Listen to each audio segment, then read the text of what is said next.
Clay Allison may not be as famous as Billy the Kid or Jesse James, but he was every bit as deadly, if not more so. He was also nuttier than a squirrel turd. He got his start in the Civil War riding with Nathan Bedford Forrest. Then, after a brief career as a Texas Cowboy, Clay drifted west and found himself knee-deep in the Colfax County War. Make no mistake about it, from New Mexico to Colorado and beyond, Allison left a trail of bodies in his wake. But unlike many other notable gunmen of the 19th century, Clay was not an outlaw. He just refused to back down. He also had a soft spot for the underdogs. But who was Clay Allison really? Once you strip away all of the legends and tall tales.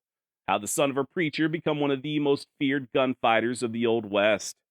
And is it true that he once tied a ribbon around his tallywhacker and performed a naked war dance over the body of a vanquished foe? Stick around and find out. My name's Josh, and this is the Wild West Extravaganza.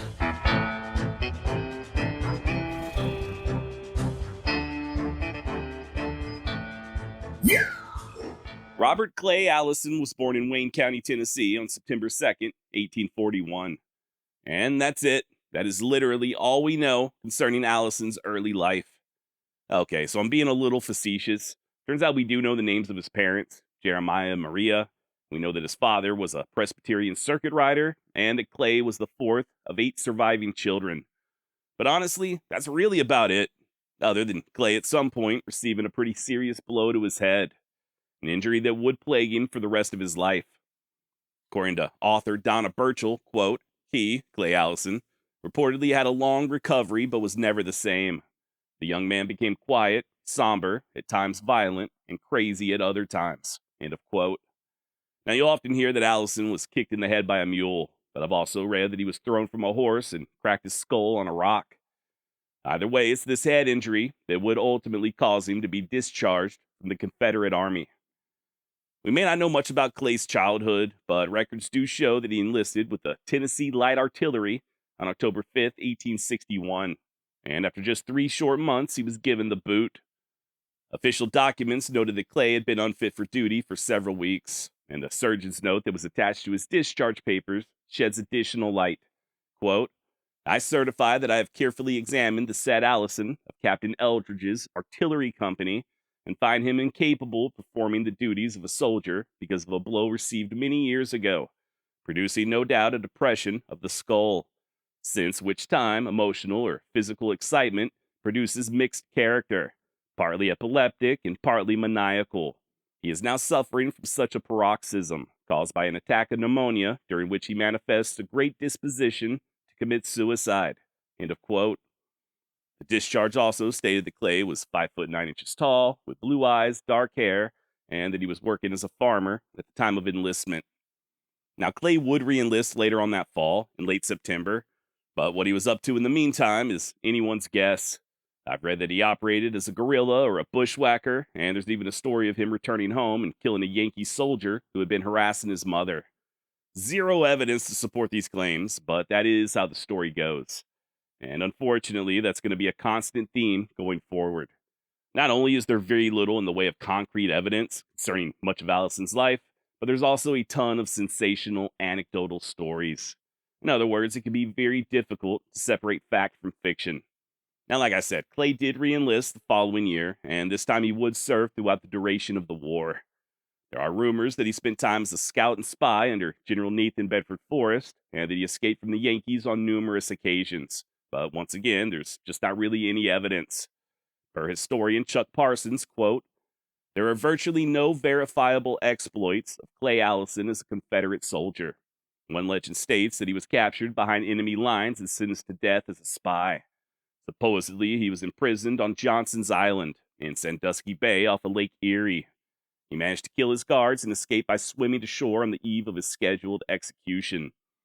This must be considered but one of the many dramatic, yet fictional, episodes of Allison's life, as the War Department has no records of Allison being a prisoner on Johnson's Island. End of quote. It's worth noting that when Clay's unit surrendered in May of 1865, he was taken prisoner but for a very brief period, just 6 days, and that was a very common occurrence for surrendering Confederates. Then, just as soon as they let him loose, Clay headed back home to Tennessee and joined the Ku Klux Klan. Maybe. Once again, not a lot in the way of details. I found one source saying that Allison held the rank of Grand Cyclops, whatever the hell that means, and that he called it quits on account of the Klan being too violent. But then again, there were other stories of him leading Klan raids throughout Tennessee and participating in some rather brutal actions. As to whether or not any of this is true, I honestly have absolutely no idea. But we do know that he wouldn't tarry long there in Tennessee. Shortly after arriving home, he and several of his siblings and their families packed up their belongings and moved to Texas, where Allison almost immediately killed a ferry operator by the name of Zachary Colbert. And when I say almost immediately, I mean literally the moment they stepped foot in Texas. Once again, maybe. Story goes that Colbert was ferrying Clay and his family across the Red River when he decided to screw him over on the price. Per Donna Burchell in her book Tall Tales and Half Truths, Clay Allison, quote, Clay decided to teach the ferryman a hard lesson in fairness by nearly beating the man to death. The only thing that saved Colbert from being killed is when both men fell into the Red River, which cooled the temper of Allison enough for the ferryman to escape. Now, that said, there is another story, published years later in 1887, stating that Clay did indeed kill the ferryman. Apparently, he and Colbert had their left hands tied together with rope and fought it out with Bowie knives. Sort of like that fight scene in the movie The Duel, if you've ever seen that. Like I said, we don't know for sure that's what happened, but many historians do think it's at least possible that Allison killed Colbert, as he would have another deadly confrontation with one of Colbert's relatives in the years to come. More on that in just a bit. For now, though, the Allisons would settle on the Brazos River, about 80 or so miles west of Fort Worth. Clay began working as a cowboy and quickly gained a reputation as a solid hand, so much so that he may have even possibly signed on with the legendary Charles Goodnight. Story goes that Allison was one of the original 18 cowboys on the Goodnight Loving Trail, helping to drive around 2,000 head of cattle all the way to Fort Sumner. That said, as with pretty much everything we've discussed thus far, there is no official documentation. Not only are there no written records, but there's also no contemporary records. In other words, nobody else on those cattle drives, including Charles Goodnight, ever mentioned Clay Allison. At least not that I'm aware of. If you've got additional information, please don't be shy and hit me up at josh@wildwestextra.com. Clay did go to work for another rancher, though, a guy by the name of M.L. Dalton. He did absolutely trail cattle, that much is also true. Hell, at one point, Clay even helped to move several families, including all of their livestock, from the Brazos River all the way to the Texas Panhandle. It was also around that same period when he and his brother-in-law, Lewis Coleman, relocated to northeastern New Mexico, not far from the town of Cimarron. In fact, it was right there in Cimarron where Clay shot himself in the foot, literally. I guess he and a few of his buddies decided to stampede a herd of mules belonging to the U.S. Army. Not really sure why. Maybe it was a joke, or maybe it was the ex-Confederates' way of getting back at their former enemies. But sure enough, during all the excitement, Clay put a bullet in the instep of his right foot, which does not sound like fun. There's actually a couple of photos where you can see the bandage on his leg, as well as his crutch. One of them features Allison by himself, and in the other, he's flanked by two youngsters. These were not Clay's children. They were the Matthews kids, Adie and Joseph. Their father, John, was a good friend of Clay's and a fellow Confederate. He had been wounded during the war and eventually passed away in 1868, at which point Allison took it upon himself to keep an eye out for his buddy's family. He would have kids of his own, which we will get to, but at this point in our timeline, the late 1860s, Clay was still batching it. Now, he would build a ranch just due south of Maxwell, New Mexico. And for the next few years, he pretty much just kept his head down and established himself as a respectable cattleman. Still, though, be that as it may, Clay did enjoy a drink of whiskey on occasion. Like in October of 1870, he was wetting his whistle in a saloon over in Elizabethtown when a woman came barging inside proclaiming that her husband had just murdered their baby boy. What's more, the man had allegedly killed several travelers, whose bodies he disposed of under the cabin. Now, the suspect in question was a former fur trapper named Charles Kennedy. Clay and a few others, including his friend Davy Crockett, no, not that Davy Crockett, rode out to investigate. They found the lady's husband, drunk as a skunk, brought him back to town, and threw his ass behind bars. Bones were located, but it was never determined if they were animal or human remains. Nevertheless, Kennedy was found guilty in the court of public opinion, and on October 7th, 1870, Clay and his buddies yanked the accused out of jail and lynched him from a slaughterhouse rafter. Legend has it that Clay then severed Kennedy's head and placed it on a pike above the saloon door. Said he wanted everyone to know what happens when a man turns into a beast. But did that really happen? Well, we do know that Kennedy was lynched, but there are no official records of his head being cut off. And that saloon where Allison allegedly placed the head didn't even exist until 2 years later. This is something I run into all the time when researching these Old West figures. And like I said earlier, it can be very difficult to ascertain where the truth lies. I'm sure Allison was involved with Kennedy's death, but I'm just not sure there's enough evidence showing that he cut the man's head off. I wouldn't put it past him, though. A few years later, in January of 1874, Clay paid a visit to the Clifton House, a popular stage stop some 20 or so miles south of Raton. And while he was there, he decided to engage in a little horse racing. Another local enjoying the festivities was an old boy known as Chunk Colbert.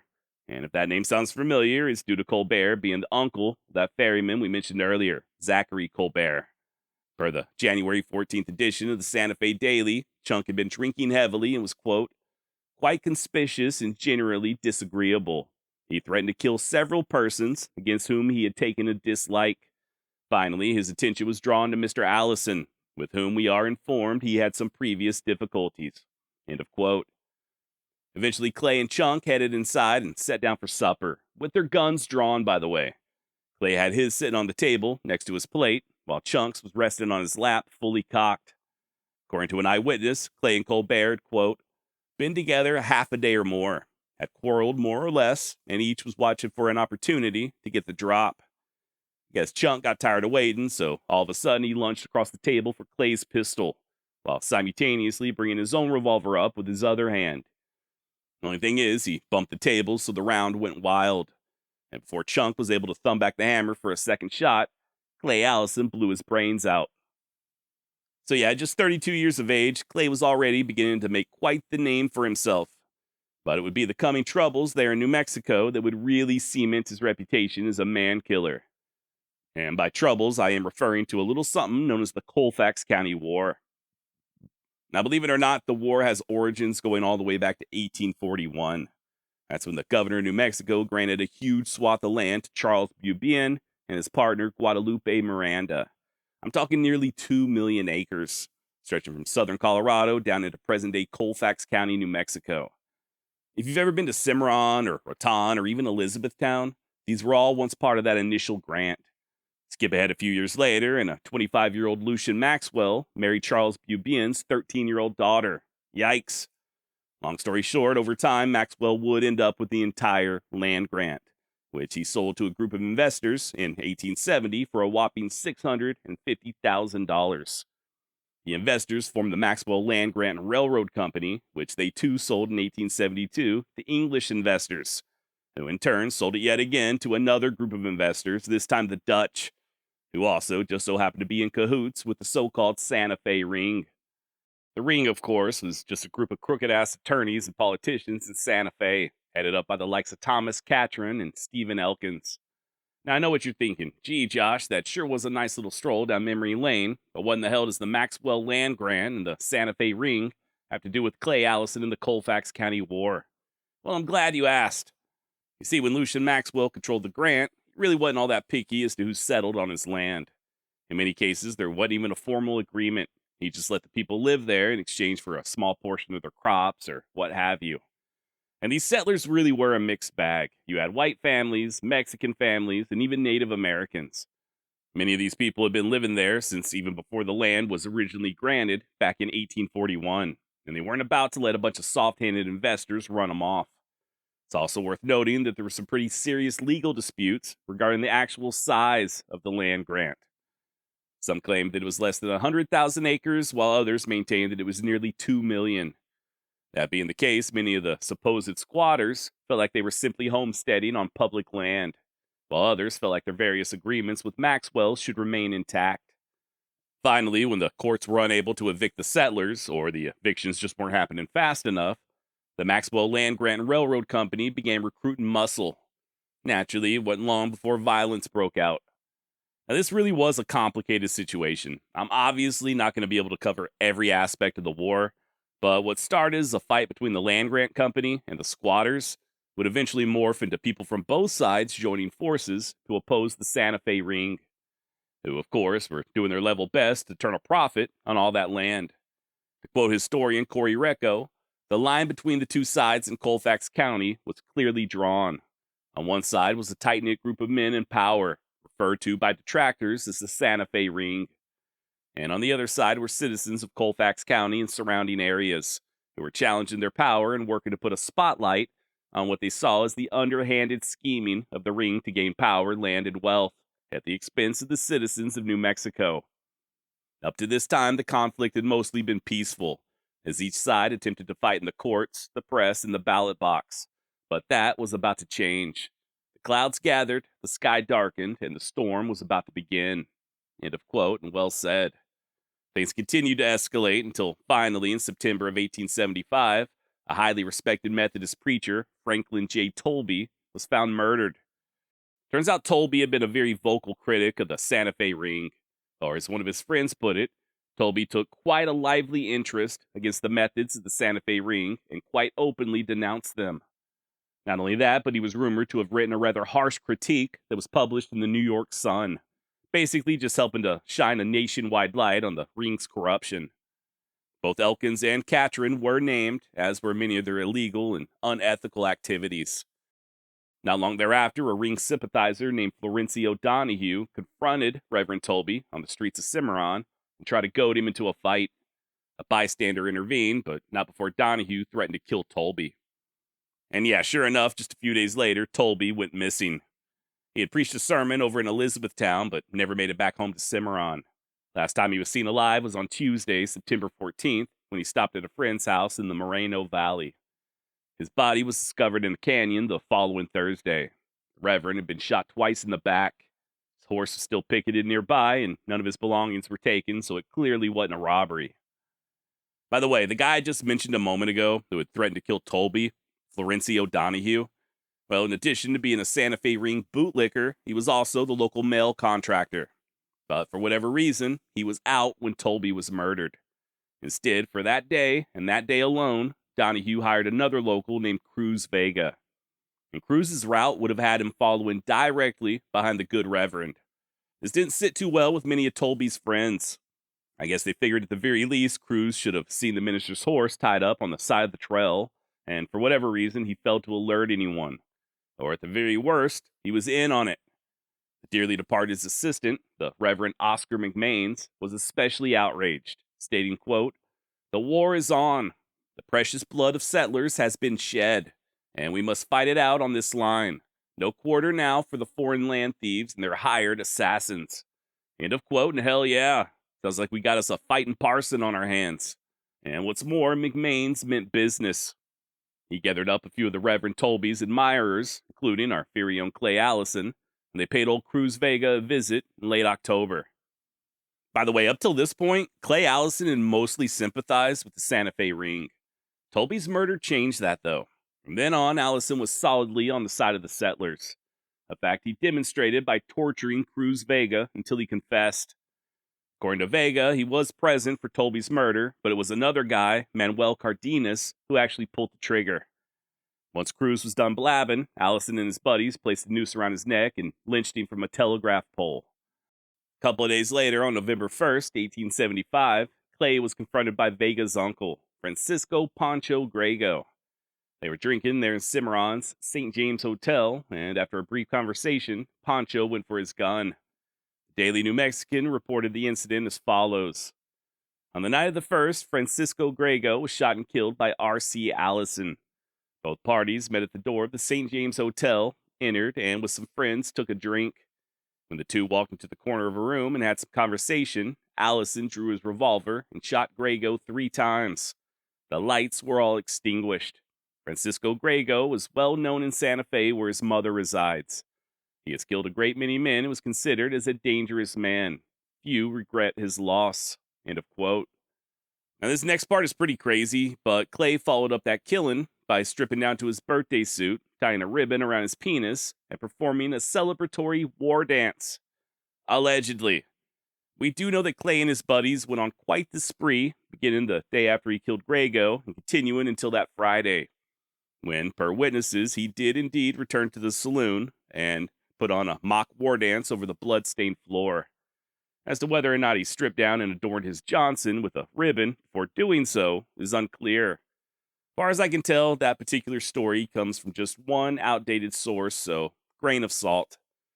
Now, the following day is when Manuel Cardenas was deposed. Remember, he's the guy who Cruz Vega claimed dropped the hammer on Reverend Tolby, a charge which Cardenas steadfastly denied. According to him, it was Vega, and Vega had been hired by Judge Robert H. Longwill, an attorney named Melvin Mills, Pancho Grego, and that mail carrier, Florencio Donahue. Supposedly, they offered Cardenas $500, but he refused, so the hit went to Vega. According to Corey Recco, quote, Cardenas' statement included some significant names. The accusation that Longwill and Mills, along with Donahue and Grego, were behind the murder is important, not only because of Mills and Longwill's connection to the Santa Fe Ring, but also because of their positions of power. Years later, Thomas Harwood wrote that Tolby told him about the fight that he witnessed where Francisco Grego murdered 2 soldiers, and said Tolby declared his intention to testify before the grand jury. Harwood opined that Grego, whom Tolby was determined to testify against, was behind Tolby's murder. Many years after, in defense of himself, Melvin Mills gave the opinion that Tolby was killed because he openly declared that he saw Donahue and Grego shoot at some Americans, and that he intended to go before the grand jury and secure an indictment. End of quote. Mr. Recco then poses a very important question. If Cardenas was telling the truth, then why involve Judge Longwill or Melvin Mills? Were they just helping a friend out, or did they want Tolby eliminated for other reasons? Quote, Frank Springer later stated that a man named Lara told him that Grego was promised that he wouldn't face consequences for his actions if he would use his influence among the native New Mexicans in favor of Elkins and Longwill in the coming election. Was a deal struck to help Grego? Maybe, but the problem with connecting Tolby's assassination to that deal is that the district court session had happened before Tolby's murder, and the grand jury had already decided not to indict Grego. Another possibility is that Tolby was assassinated to silence him. Not only was he outspoken against the Santa Fe Ring, but his altercation with Judge Palin, which made some believe that Tolby was the author of the letter published in the New York Sun that was critical of New Mexico politicians in the ring, happened just a week before his death. William Morley claimed in an unrelated affidavit that Longwill once told him the right way to run a country was to get someone to shoot the sons of bitches who opposed you. Many in Cimarron were convinced that this was the reason for Tolby's assassination. End of quote. Now, I know I just threw a lot of names and information at you, but if you want to learn all of the various intricacies, I strongly recommend picking up a copy of Corey Recco's book, The Colfax County War. It does shed a ton of additional details or light on the topic. I don't even know what I'm saying right now. I'll drop a link down below if you'd like to check it out. It really is a great book. Corey is an excellent researcher. Now, later on that evening, Judge Longwill hauled ass. I guess he was worried about being arrested. A very valid concern, as authorities did take both Mills and Donahue into custody. Clay had actually been deputized and gone in pursuit of Longwill, but the judge's buddies hid him away at Fort Union. Rather than engage the army in a gunfight, Allison simply returned to Cimarron empty-handed. Melvin Mills ended up being released due to a lack of evidence, but Donahue and Cardenas weren't so lucky. They were kept behind bars to await that grand jury. Or at least that was the plan. On the afternoon of November 10th, they were both subjected to preliminary hearings. And afterwards, when Cardenas was being taken back to his cell, he was shot and killed by an unknown assassin. Many have speculated that the gunman was Clay Allison, but he never fessed up to it. There are others who think maybe it was the Santa Fe Ring who orchestrated Cardenas' murder to stop him from talking. Whatever the case, the residents of Colfax County were growing more and more concerned. In the days to come, a citizens committee was organized, not only to discuss the recent killings, but to also formulate a plan of action. Reverend McMains was elected as the chairman, and when they tried to make Clay Allison the vice chairman, he politely declined. I guess old Clay preferred to take more of a hands-on approach. Like a few months later, when he broke into the offices of the Cimarron News and destroyed their print and press, which we will get to in just a moment. Now, that citizens committee, of which Clay was a member, issued a resolution condemning the army at Fort Union for protecting Judge Longwill. They also called on Tolby's assassins to be brought to justice and claimed that Vega and Cardenas were mere tools that had been duped by other parties.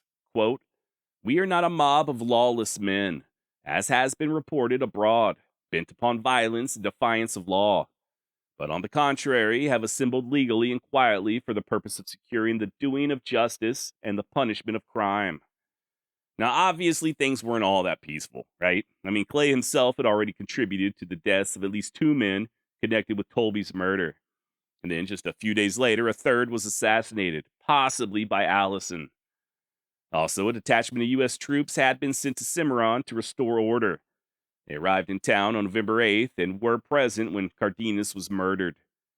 The good people of Cimarron felt like the Army's presence was both unnecessary and uncalled for. A local paper would even report, quote, "Continual surprise was manifested by persons coming from the South at the condition of peace and order they found. It had been reported that our town was in a state of riot and confusion, that a reign of terror existed, and that it was not safe to pass through here, so that when people came to see the true state of affairs, they could scarcely believe their eyes." The article went on to say that the soldiers found nothing to do and mingled freely with the citizens and were interested spectators in all of the proceedings. Now, not everyone was so convinced. Cimarron's violent reputation continued to grow, and papers as far away as Cincinnati opined that it was safer to congregate with cannibals than it was to visit Colfax County, New Mexico. Hell, things got so bad that the territorial legislature passed a bill transferring Colfax County's judicial powers to Taos County. In other words, the people living in Cimarron and the surrounding hamlets were no longer in charge of their own court cases, nor would they be represented by a jury of their peers, not to mention being forced to travel over 50 miles just to appear in court. Meanwhile, yet another anonymous letter appeared in the New York Sun, describing the murder of Reverend Tolby and speculating that the Santa Fe Ring was responsible, on account of Tolby threatening to expose their corruption. A couple weeks later, the editor of the Cimarron News and Press, Will Dawson, denounced the letter, saying that its author was a coward, a disturber of the peace, and a slanderer upon the good name of New Mexico. Now, that didn't sit too well with many of the residents there in Colfax County. Angry letters poured in, and Dawson's co-editors, William Morley and Frank Springer, began to distance themselves. Finally, things came to a head on the night of January 19th when Clay Allison led a mob to the newspaper office and destroyed the printing press. Believe it or not, they actually blew it off its foundation with some type of explosive and then threw it in the damn river. Clay then took the most recent edition, which was still a work in progress, and wrote his name on the blank side in big red letters. These special Clay Allison editions were sold by Clay the following morning. Now, there was a lady named Agnes Morley Cleveland, the daughter of one of the co-editors, William Morley, and years later, she recalled the incident.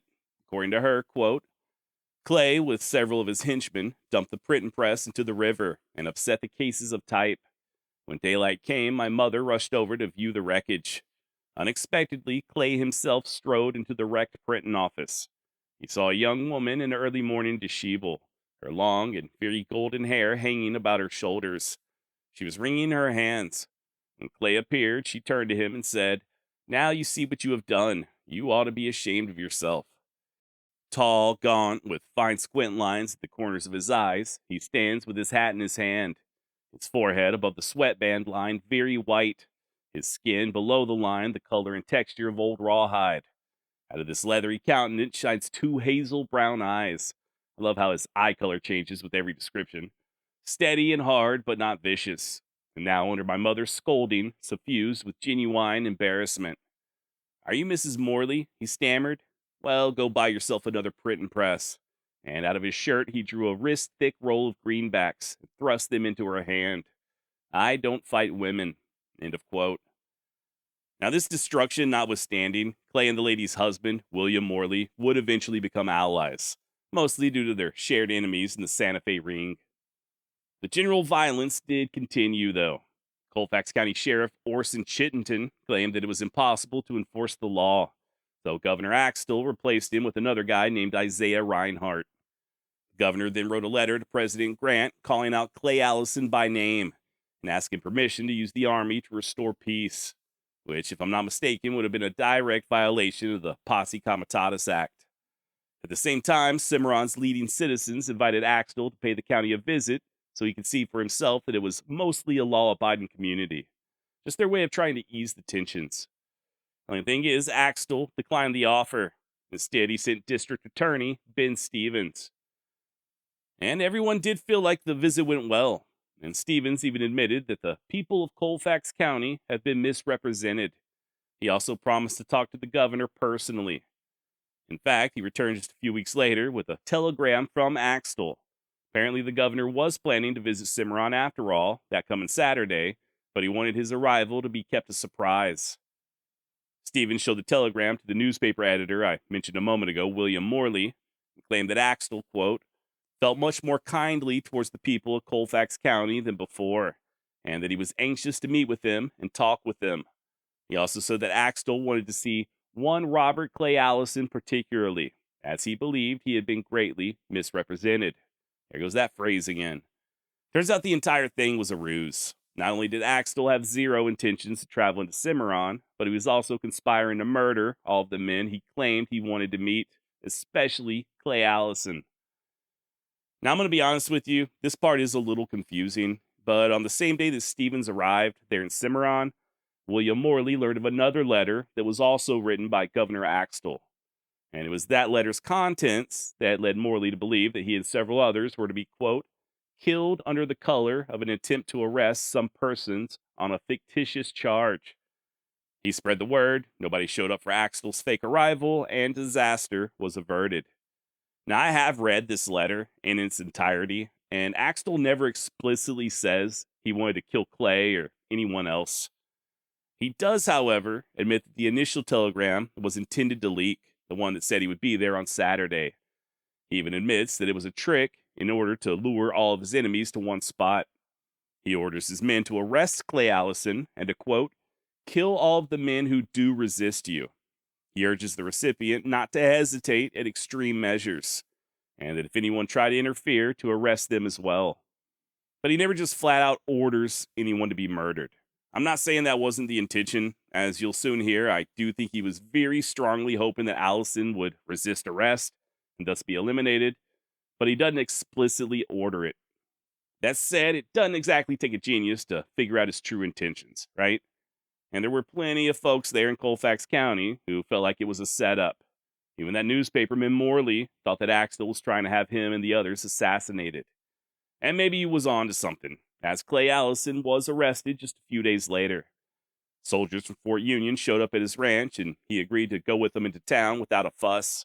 They only held him for a few hours, though, as there wasn't really anything to charge him with. Keep in mind, he had already been cleared in the deaths of Colbert and Grego. Hell, even the commanding officer, Captain Francis Moore, wrote that Allison's reputation was that of a man of property and not an outlaw. So who knows? Maybe Axtell really did think that Clay would resist and the soldiers would have no choice but to gun him down. But just didn't work out that way. Now, something else would occur less than a week later that only served to bolster Colfax County's reputation for lawlessness. One of Clay's buddies, Davy Crockett, got into a gunfight with a few Buffalo soldiers right there in Cimarron, in the very same saloon where Allison had killed Grego. And to be honest, I'm not really sure if a gunfight is the proper descriptor, as Crockett just basically murdered 3 people with little to no provocation. He had been getting his load on over in Lambert's saloon, and when he tried to leave, the door was blocked by one of the soldiers. Total accident. Trooper was merely trying to enter at the same time Crockett was leaving.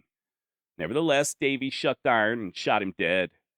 There were 3 additional Buffalo soldiers seated inside, so Crockett whirled around and shot them as well, killing 2 and wounding the 3rd.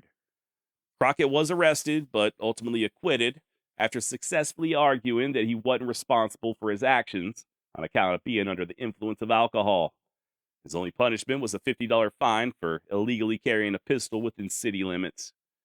This lack of consequences apparently emboldened Crockett, as for the next few months he and his buddies ran roughshod over Cimarron. They'd ride their horses into saloons, shoot their guns in the air, vandalize property, just being a bunch of little shits. And at one point, they even held the new sheriff, Isaiah Reinhardt, at gunpoint and forced him to guzzle whiskey until he blacked out. The locals had their fill, and they pressured Reinhardt to do something about it. Finally, he and 2 of his deputies confronted Crockett on the night of September 30th, 1876. Davy laughed at him and dared him to pull the triggers, so they obliged. He was dead before he hit the ground and lay to rest next to those soldiers he killed back in March. And yeah, he was allegedly related to the famous Davy Crockett, but I'm not sure if that's ever been verified. Now, just a few months prior, several Colfax County residents were summoned to appear in court over in Taos. The governor was so nervous that he even had the army stationed there just in case. When the court opened, the judge issued the following summation for the grand jury. Bear with me because this is important. Quote, at the last session of the Territorial Assembly, the neighboring county of Colfax was annexed to Taos County for judicial purposes. During a period of time dating no further back than the 1st November last, no less than 8 homicides have been committed in the town of Cimarron or its immediate vicinity.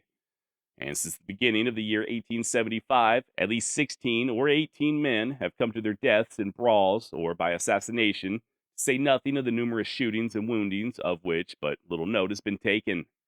It is a matter of shameful and horrid notoriety, at which all decent men may well stand shocked, that one room, Lambert's Saloon, alone in the village of Cimarron, can boast that not less than 6 men have been killed within its walls during the last 9 months, besides having been the scene of many a fierce and bloody encounters not ending in death. It is perhaps no exaggeration to say that there is hardly a plank in its floor, but that it could speak, would tell some fearful tale of blood. Such a record of crime is appalling to the imagination and a disgrace to the civilization of the age and the country in which we live. End of quote. And holy shit, was that judge long-winded. Now, this grand jury would convene for the next 2 weeks. Clay Allison would have a total of 7 indictments brought against him, none of which would stick. And once again, quote historian Corey Recco, the range of charges brought against Allison makes it appear there was a desire to pin some crime, any crime, on him. But he was never put on trial for any of the 7 indictments brought against him. Reverend McMains was also indicted for the lynching of Cruz Vega. Other than that, though, the grand jury basically announced their intentions to not pursue an investigation into the murder of Reverend Tolby. Those in power were simply not interested in the dead Reverend's killers being brought to justice, plain and simple. Now, in early June of that same year, Clay Allison would actually come face to face with Governor Axtell. To this day, nobody knows for sure how the meeting came about, but they did share a stagecoach all the way from Vermejo, New Mexico to Trinidad, Colorado. According to a guy we've already mentioned, Frank Springer, the meeting was planned in order for them to hash out Clay's murder charges. Quote, Governor Axtell made an appointment with him, met him at Vermejo Station, and traveled with him in a friendly way for some 50 miles. A claim which Axtell denied. According to him, when the stage stopped there at Vermejo to change the mail, Allison just hopped on board unannounced.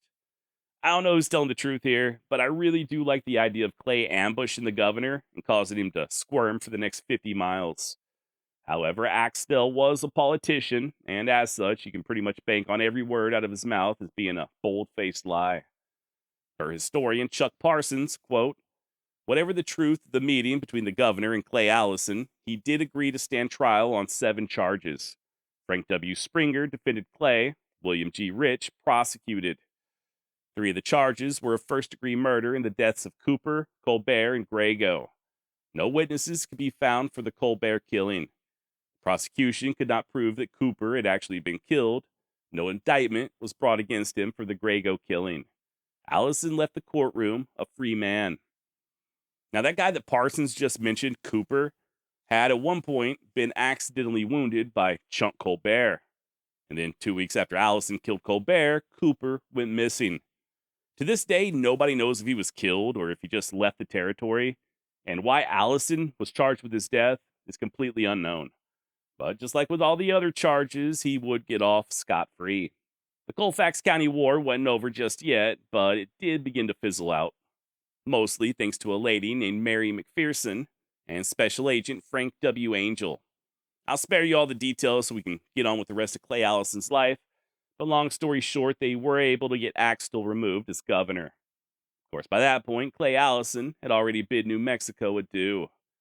In late 1876, Clay Allison and his brother John were blowing off a little steam in a dance hall up in Los Animas, Colorado. Only problem was, when they got to town, they failed to check their firearms. Big no-no. And when a deputy sheriff by the name of Charles Faber tried to disarm them, Clay refused. So Faber left, at least long enough to grab a shotgun and a pair of locals to back his play. Thus armed, he returned, and as Clay and John were busting a move on the dance floor, Faber opened fire without warning, sending a load of buckshot into John's chest and shoulder. In turn, Clay whirled around, quick as lightning, and put a bullet straight into Faber's heart. The other two deputies took off running as Allison dragged the corpse over to his brother, saying, "John, here's the man that shot you. Look at the goddamn son of a bitch. I killed him." Now, believe it or not, John Allison would survive his wounds. And although Clay was arrested and charged with murder, a grand jury would ultimately find that he had acted in self-defense. But how well would his luck hold up a little later on when he came face to face with the legendary Wyatt Earp? By 1877, Clay Allison had already gunned down at least 3 men: Chunk Colbert, Pancho Grego, and Deputy Charles Faber. He also took part in the lynchings of Cruz Vega and Charles Kennedy. But that's it, just 5 men. Or at least that's as far as the official records are concerned. You know what they say about letting the truth get in the way of a good story, though, right? And there are a lot of unconfirmed stories out there regarding Clay Allison. For instance, legend has it that Clay and one of his neighbors got into an argument over a watering hole. One thing led to another, and they agreed to settle their differences by digging a grave and then having a knife fight to the death inside of the grave. Loser gets buried. Of course, Clay came out on top yet again, and he was even kind enough to say a few words over his neighbor once he finished covering him up. Apparently, Clay was partial to knife fights, as he allegedly fought 2 additional duels, to the death, up in what's now Oklahoma. He also possibly killed a ferry operator in North Texas in a similar fashion, with a Bowie knife. Just a few of the many stories that remain unproven, but they all help to contribute to Allison's deadly reputation. Hell, according to Bat Masterson, Clay had killed a total of 56 men. Others allege that it was closer to 21. But how true are these claims? Well, according to the Allison family, Clay himself only admitted to 8 bodies. We just mentioned 5 of them a moment ago: Colbert, Pancho, Kennedy, Vega, and Faber. But who were those additional victims? I do think it's likely that Allison drew blood during the Civil War. I also think there's enough stories about him getting in knife fights that there's at least a kernel of truth in there somewhere. Then, of course, we have the mysterious disappearance of Charles Cooper. Clay was indicted for Cooper's murder, but the charges were dropped due to a lack of evidence. Now, me personally, I've never been all that fascinated with body counts. And while Clay does get a lot of attention as a gunfighter, I do think it's worth taking a look at who he was as a man. You know, his mannerisms and just the general way he conducted himself. I'll give you an example. Allison may have been deadly, but he also enjoyed a good practical joke. A lot of times these pranks were harmless, like when he would switch out his cowboys' bedrolls when they weren't looking, or loosen the girth on their saddles. There's even a story about Clay forcing his own hands to perform ballerina dances around the campfire. Other times, though, the jokes were a bit more serious, like when a cowboy bumped into him on accident. Clay pulled out his revolver out there in the saloon and began shooting at the man's feet, making him dance, just like in the cartoons. The cowboy returned shortly thereafter with a pistol of his own, and this time it was Clay's turn to do a jig. Only thing is, his leg gave out on the 4th shot, causing him to fall headfirst into a spittoon. Luckily for the cowboy, Clay took it all in stride, laughed it off, and bought him a drink. And then there's Dr. Manger over in El Moro. Guess the doctor favored a tall stovepipe hat, but for whatever reason, Clay absolutely hated it, to the point that he would actually knock it off the doctor's head every time he saw him. He warned Manger on several occasions to get a proper head covering, to no avail. Finally, one day when Clay was in his cups, he grabbed a shotgun and blew the hat plumb off the man's head. He then took the frightened doctor to the general store and bought him a brand new Stetson. Or at least that's how the story goes. See what I mean though, right? It's stunts like these that garnered Clay sort of a Jekyll and Hyde reputation. When sober, he was quiet, generous, and even polite. But just as soon as he got full of that drink, he basically turned into an ill-tempered loose cannon. The scariest part was, Clay didn't yell or bluster. In fact, it was the exact opposite. The more angry he got, the less he spoke. And when he fell completely silent, that's when it was time to worry. For the most part, though, Allison just enjoyed having a good time. He was also a bit of an exhibitionist. I can't tell you how many stories I found of him getting drunk and then stripping butt-ass naked and doing a dance. Matter of fact, at least one source claims that both he and his brother John were completely naked, save for their gun belts when they got into it with Deputy Faber over in Colorado. Wasn't all hedonism, though. Now, on occasion, if the mood was right, Clay would even deliver sermons while drunk. Guess that was just a byproduct of being a preacher's kid. More than one story of Clay holding church in the saloon, Bible in one hand and a cocked revolver in the other. He'd even have the soiled doves singing hymns. Another Allison quirk that I found amusing was the fondness he had for his horse, whom he had named Black Raven. Clay had the pony so well trained that he wouldn't even tie him at hitching post. He just let him roam free and whistle when it was time to leave. He was also known to bring out buckets of beer and watered down whiskey for the horse. Allegedly. As with pretty much every other aspect of Clay Allison's life, it can be very hard to tell where the legend stops and the truth begins. Now, following the Colfax County War, Clay drifted for a spell. He'd eventually start a new ranch up in the Texas Panhandle, not far from Mobeetie, while also making frequent trips to Dodge City, Kansas. And on at least one of those visits, he had a very tense moment with a guy by the name of Wyatt Earp. Maybe you've heard of him. By the way, once again, there are numerous versions of this story, but if you don't mind, I'll go ahead and share the one that Wyatt himself told to a reporter in 1896.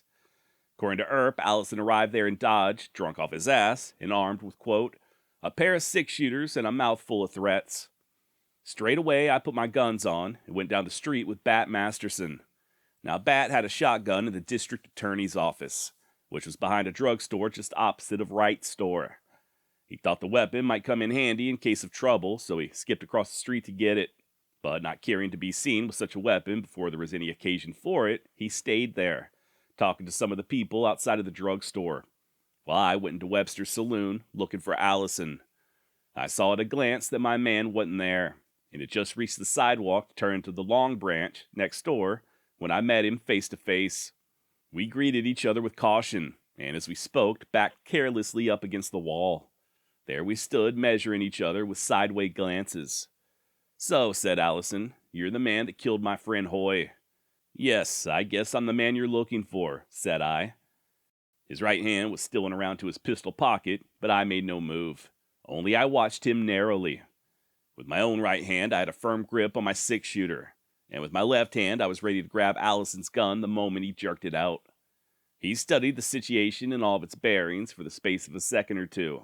I saw the change in his face. I guess I'll go around the corner, he said abruptly. I guess you'd better, I replied. And he went. End of quote.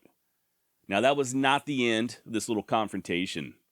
About a dozen or so what Earp described as the worst Texans in town were congregating outside of Bob Wright's store with Winchesters at the ready. At the time, Wyatt was unaware of their presence. He was actually headed that way when Bat signaled to him from across the street to stay out of range. That's when Clay Allison reappeared, this time mounted on his horse and hollering for Wyatt to come talk to him, to which Wyatt replied, quote, I can hear you all right here. I think you came here to fight with me, and if you did, you can have at it right now. Several friends of mine wanted me to take a shotgun, but I thought I could kill him all right with a six-shooter. At that moment, Bob Wright came running down the street to urge Allison out of town. He'd experienced a sudden change of heart because Bat crossed over to him with these portentous words. If this fight comes up right, you're the first man I'm going to kill. Allison listened to the legislature's entreaties with a scowl. Well, I don't like you any too well, he said, addressing Bob Wright. There were a lot of your friends to be here this morning to help me out, but I don't see them around now. Earp, he continued, turning to me and raising his voice. I believe you're a pretty good man from what I've seen of you. Do you know that these coyotes sent for me to make a fight with you and kill you? Well, I'm going to ride out of town, and I wish you good luck. And so Clay Allison made his exit. 10 days later, he reappeared within a mile of town and sent a messenger asking my permission to come into Dodge and attend to some business regarding his cattle. I sent him word that he was welcome to come so long as he behaved himself. He availed himself of the offer, and for 2 weeks he behaved like an exemplary citizen. End of quote, and there you have it. Now, for what it's worth, Charlie Siringo remembered things a tad bit differently.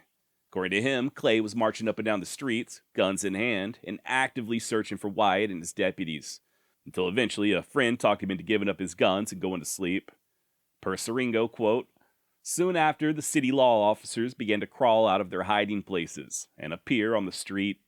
Not only was this story corroborated by another Dodge local, Chalk Beeson, but it was even referenced in a September 1876 edition of the Dodge City Times as, quote, a disgraceful row in which it is said the officers failed to appear.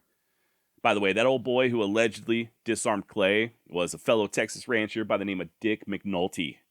And yeah, this too was corroborated by Chalk Beeson. It's also worth noting that the guy Hoy, who was mentioned in Earp's account, was actually George Hoy. He had been killed there in Dodge a few months earlier.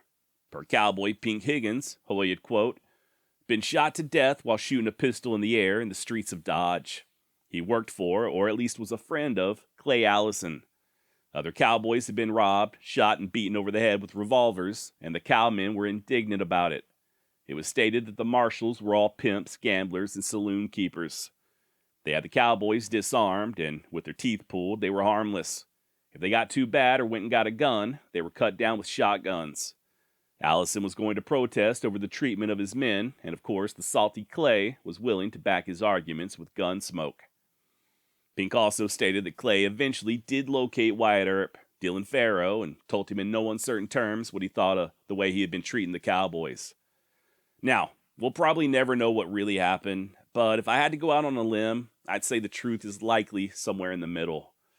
I think Clay probably did get liquored up, and after hearing of the death of his friend Hoy, or maybe just the mistreatment of the cowboys, he went on the prowl for Wyatt Earp. As soon as Wyatt learned of Clay's intent, he went to go get Masterson and a few other deputies. By the time they got their arsenals secured and emerged from their holes, Allison had already been disarmed by McNulty and sent to bed. I don't think that Wyatt Earp or even Bat Masterson would have just hidden themselves out of fear. If anything, they were just waiting on Clay to sober up. I mean, why press the issue, right? Why kill or risk being killed when there's no need? And that's assuming this even occurred. Another thing to keep in mind is that Clay made a ton of visits to Dodge during this same period. I think historian Chuck Parsons summed it up best. Quote, from available evidence, it appears certain that Allison caused no trouble on any of his several visits to Dodge City. From available evidence, it appears that he was a man who visited for social reasons and for legitimate business reasons, but was never arrested or fined, or even caused any trouble. Certainly, even a minor altercation with Dodge City lawmen would have caused some attention in the contemporary newspapers, as well as there being some record in legal documents. Such is not the case. At the risk of seeming too much of a hero worshiper, the following will be submitted as having a grain of truth which may placate the pro-Dodge City lawmen followers. O.S. Clark's small biography of Allison does contain recognized errors, but the following may have some basis in actuality. Allison went to Dodge City for supplies, with his guns on him as was his usual custom. When the marshal demanded and ordered Clay remove his pistols, Allison protested, stating that it would be as much as his life was worth to take him off for even an hour. After a conference on the part of the officials, they decided that he must be disarmed. When they gave Clay the ultimatum, he said to them, gentlemen, when these pistols go off, they will go off smoking. They knew they would have to kill him if they persisted in their action. This they did not want to do, so they reconsidered the matter and gave him the freedom of the city, and is told that he did not abuse the privilege in any way and left town in a decent and orderly manner. If such a confrontation did occur, there would naturally have been no arrest, no record in the police documents, and if it had been done quietly, there would have been no need for a newspaper reporter to discover the arrangement. Certainly the law of Dodge City was not above allowing weapons to be worn, especially if they were concealed. End of quote. And yeah, this kind of reminds me of the showdown between Wild Bill Hickok and John Wesley Hardin. I know everyone's got their own opinion on the matter, but I do think that Hickok just felt like it wasn't worth it. I can only assume that Wyatt felt the same way. I'm not sure if fear entered the equation so much as common sense. He might have gotten lucky and killed Allison, sure. Or Clay might have killed him. Why force the hand, especially if Allison was otherwise on his best behavior. Most likely, Wyatt figured that the best course to action was just to leave him be, while at the same time keeping a close eye on him. Now, as intimidating as Clay Allison undoubtedly was, he was not invincible, as evidenced by him getting his ass thoroughly whooped over in St. Louis, around the same time that he had that showdown with Wyatt Earp. Per the July 25th, 1878 edition of the Missouri Republican, Clay went hunting a man by the name of Kessinger, saying that he had heard he was tough, but he wanted to find out for himself. Well, he found out all right. Kessinger caught up with Clay shortly thereafter and gave him a proper attitude adjustment. Or as the paper put it, Kessinger knocked him down and, quote, pounded him fearfully until he cried for quarter. Clay would give his own version of the fight to a Dodge City paper in February of 1880. And according to him, it was 3-on-1, and while he made no claims to being a pugilist, he was only slightly injured, and he did not, quote, squeal, as did my 3 opponents. My present residence is on the Washita in Hemphill County, Texas, where I am open for inspection and can be seen at any time, end of quote. In other words, you should have seen the other guy. And if you think I'm lying about it, why not pay me a visit and tell me to my face, homeboy? Now, like I said earlier, Clay formed a ranch up in the Texas Panhandle.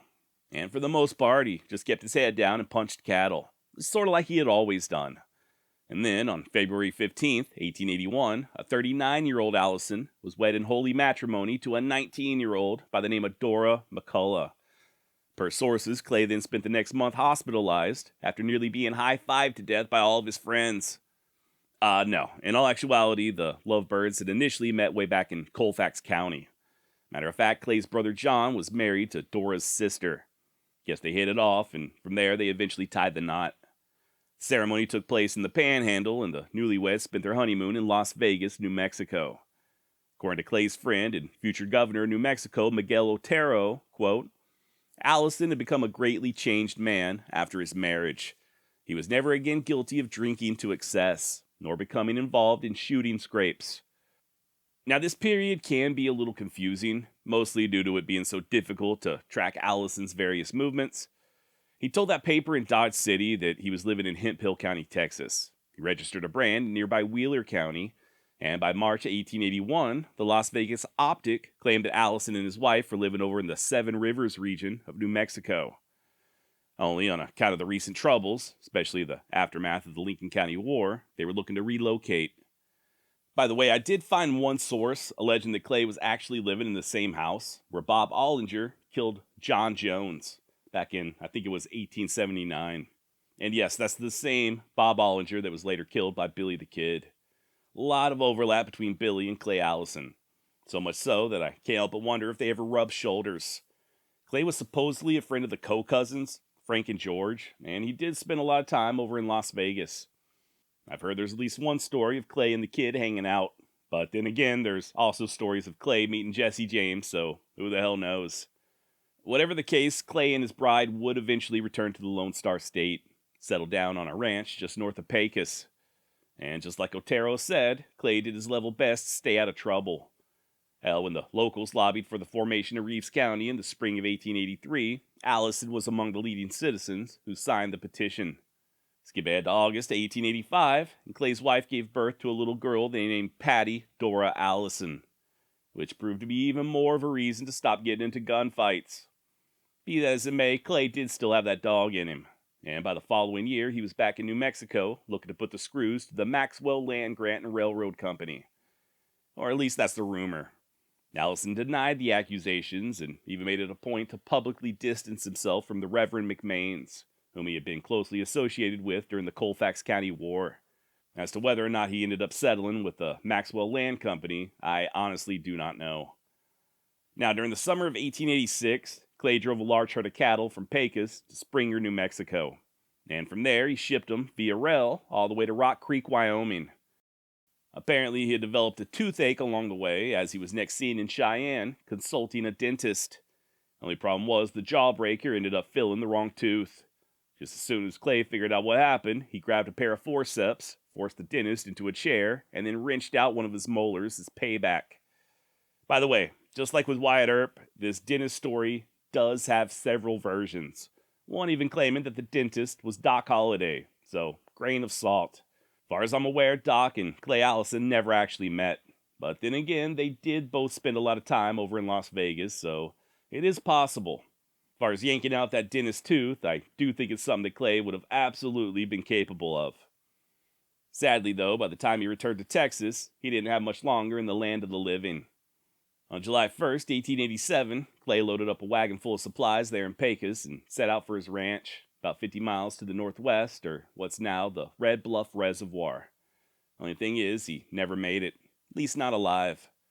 And as is the case for pretty much the entirety of his life, even Allison's death is shrouded in mystery.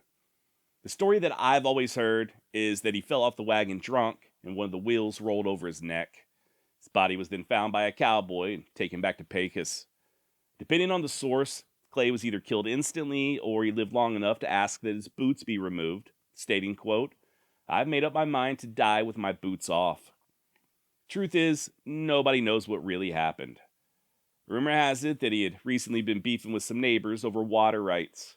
Apparently, threats were levied, and Allison was ready to settle the dispute one way or the other. He had even allegedly sent word ahead of time, letting the Cowboys know that he was on the way to, quote, "kill them and cut their damned lying tongues out of their heads," end of quote. Another version is that it was his brother-in-law and ranch foreman, John McCullough, who Clay was looking to kill, on account of McCullough trying to take over his operation. That said, according to historian Chuck Parsons, quote, "The popular press has, over the years, written that Clay was roaring drunk at the time of his death, insinuating that because of his drunken condition, he was killed. Apparently, numerous writers felt as if he was drunk, then the final event would be considered more colorful. There is no evidence today that he had been drinking that day." Mr. William H. Drummond claimed years later that he had helped Allison load the wagon on the morning of the day he died, and said that Allison had not been drinking. It is unlikely that a responsible rancher, such as Allison was at this period, with the other evidence of his changed lifestyle, would choose this particular time to become intoxicated. The understanding of the Pecos community at the time of his death was that a sack of feed or some other item on the wagon started to slide off, and Allison, attempting to keep it on the wagon, lost his balance and fell under the wheels. Probably the wheel or wheels of the heavily loaded wagon passed over his neck or fractured his skull, causing death, end of quote. The following day, on July 4th, Clay was laid to rest in the old Pecos Cemetery, nearly the entire town in attendance, testament to how respected he truly was. And it's there where Clay remained until August of 1975. That's when he was dug up and reburied at Pecos Park, just outside of the West of Pecos Museum. As far as I know, he is the only gunfighter to have his very own cemetery all to himself. Tragically, just 7 months later, Clay's wife would give birth to their second child, a daughter she named Clay Pearl Allison. One has to wonder if Clay even knew she was expecting at the time of his death. And I say tragically, just because Pearl would have to grow up without ever knowing her daddy. Thankfully, her mother did remarry a few years later to a highly respected doctor, so it does appear as if she and her sister were well cared for. A newspaper article, which was originally printed just days after Clay's death, summed up his life as follows.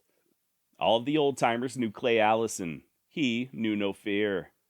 To incur his enmity was about equivalent to a death sentence. He contended always that he never killed a man willingly, but that the necessity in every instance had been thrust upon him.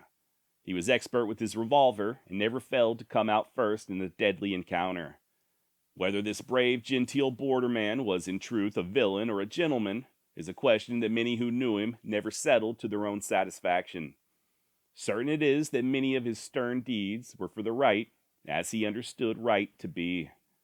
End of quote, and I like the way they put that, as he understood right to be. Clay was just trying to figure this shit out, just like the rest of us. And yeah, I guess that's about all I've got on Robert Clay Allison. Big shout out to Chuck Parsons, Donna Blake Burchell, and Corey Recco for their very diligent research. Got some links down below if you'd like to check out their books.